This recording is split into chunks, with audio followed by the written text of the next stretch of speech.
Hello everyone, welcome to Gosport Railworks. My name's James and time for another Ready to Run review. This time we're looking at the newer Farish Class 04, which is the DCC compatible one. Very nice looking diesel something locomotive. But before we get onto the model, let's get the boring stuff out of the way. So first of all, the product code and all the running number stuff, and it's not on focus as always. The product code is 371055. A Class 04 with the running number D2225 in BR green with light crest, and as you can see, it is DCC6 compatible, but it is a micro decoder, so you will need to get a specifically small decoder. Anyway, let's get we'll get onto the paperwork in a minute. Anyway, the weight of the locomotive is 29.5 grams, so it's 4.5 grams heavier than a Mark 1 coach, which is always nice to hear. Well, it's always nice to know. And the last bit are the Collectors Club paperwork, which we won't read because no one reads it. And then the instruction booklet, which is actually useful to read. Now, on one bit is the warranty, which we definitely won't read. Basically, it does have a warranty. And has the locomotive information here, has a cordless motor, DCC6 compatible with a 6-pin socket, and recommended decoder, which is the Bachmann 36-571, which is a 6-pin microdecoder, which has a brake function as well, apparently. My decoder, which I fitted, isn't one, I think. And it has electrical pickup on all 6 wheels, so that's a lot of pickup. And also no traction tyres, so it will be all the pickup it will have. Running in is 30 minutes in both directions. Lubrication is basically, if it moves, lubricate it, but specifically it's lubricating the axles just behind the wheels in the spots here, lubricating the gear here, and also lubricating where the coupling rod is connected to the wheels. And just about on that one as well. Basically, where it indicates on the diagram. Stuttering a little bit, sorry about that. Anyway, on to the main part of the instruction booklet, which is how to fit the decoder. First of all, you need to remove the 4 screws in each corner. I'll show you on the diagram because it's a bit more clearer. So 1, 2, 3, 4. Then you lift the body off. Very easy to do. Do be a bit careful because things do like to break. And then it's simply taking out the blanking plate and then sticking it in the microdecoder. And pretty much that's all it is. And you stick the body back on and put the screws back in, and it should work as as advertised. And the decoder does lie flat, and you can't really see it unless you specifically look for it in the cab, because it is just below the cab here. Well, it is in the cab. But yeah. Very nice and very ingenious way to stick a decoder in a very small locomotive like this. So let me get rid of the paperwork and let's have a look at the locomotive itself. And even though it only weighs 30 grams, you can definitely feel a bit of weight there because the body is all metal. Well, I don't know about the roof. That may be plastic, but the axle body around the roof is all metal. And yeah, it's very nicely detailed. You like the air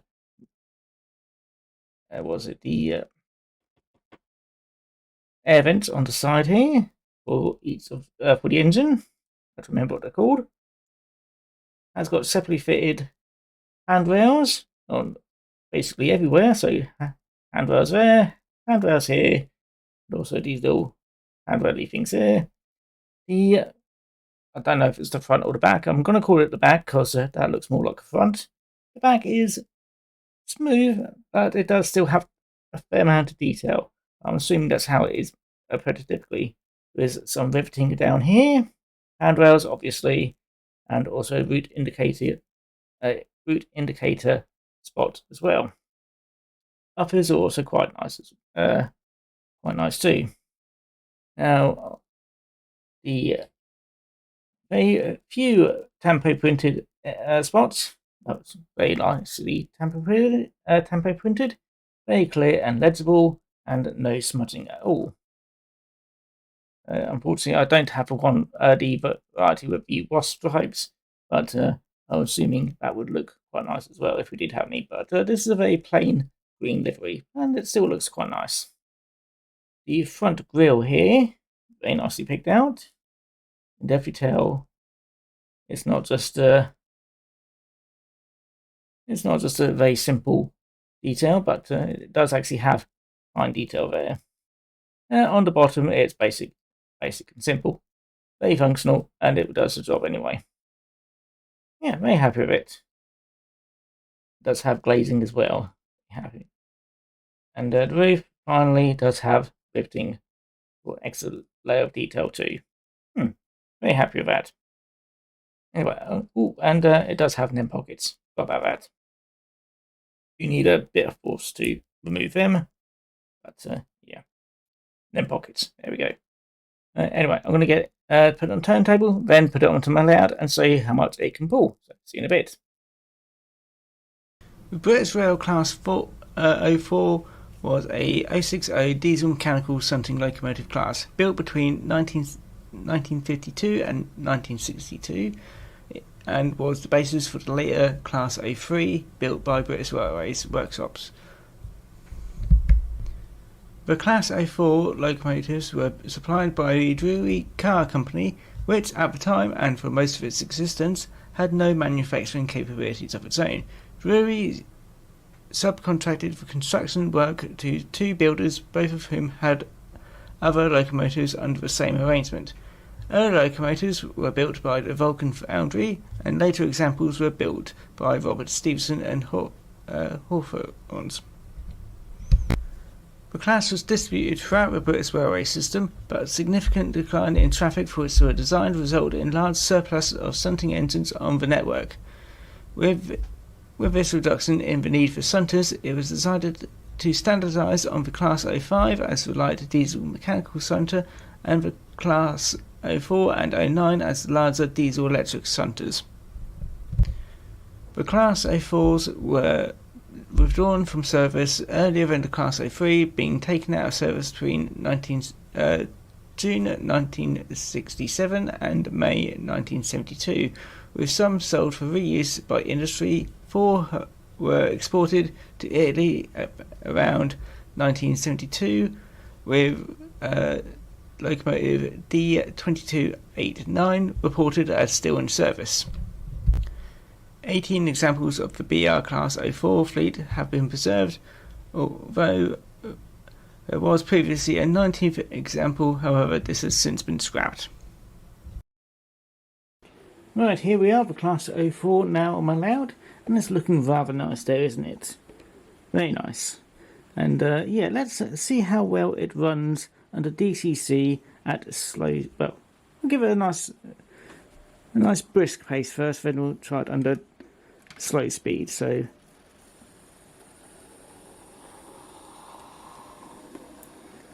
very nice there. And in reverse.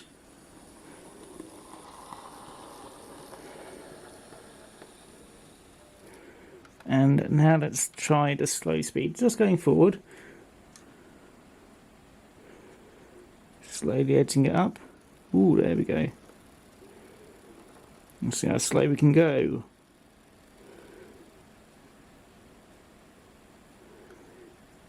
And that is still moving.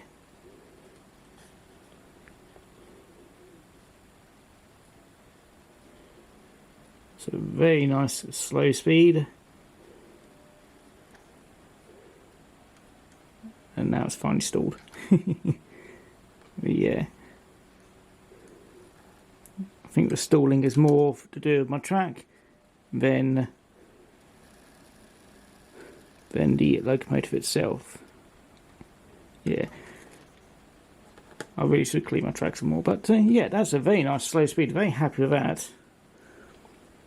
Let's do it once more forward. So give it a little bit of power first. And slow right down.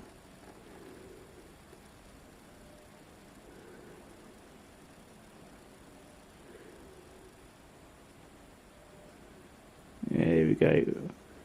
That is a very nice slow speed, isn't it?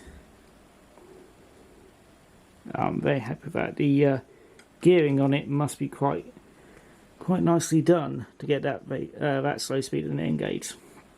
Anyway, let's couple it up to some coaches. So we got my usual rake of 8 Mark 1 coaches. Each one is 25 grams, so this is in total 200 grams. We'll round this up to about 30 grams. So that is that's 100. It's trying to work it out. 3, 6, about 6.5 times its own weight. So that is a hefty weight for a very tiny little locomotive. So let's connect it, couple it up and see how well it couples. There we go. That's a quite good coupling. And off we go. And it has no trouble putting them on the flat. Let's give it a nice bit of speed, so you can see how well it pulls them up the very slight slope I've got here.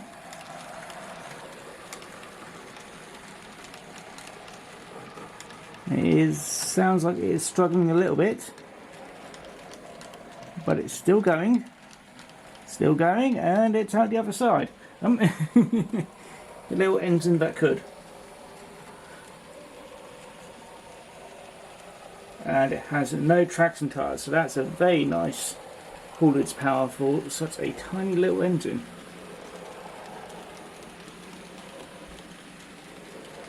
I'd say it's probably a bit more comfortable with a bit of a lighter load, well, which engine wouldn't be, but yeah, that's a very nice. And let's see its slow speed at, slow speed's a bit not quite as. Let's try again. Ooh, there we go. It stalls out a bit more at slow speed with a large rake behind it. That's probably, yeah. Again, doesn't help that my track's dirty. Let's give it one more run round. Yeah, 30 grams hauling 200 grams.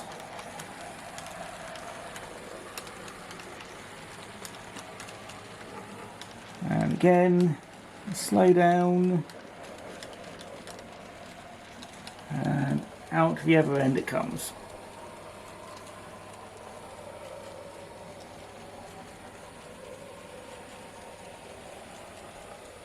I am very happy with that.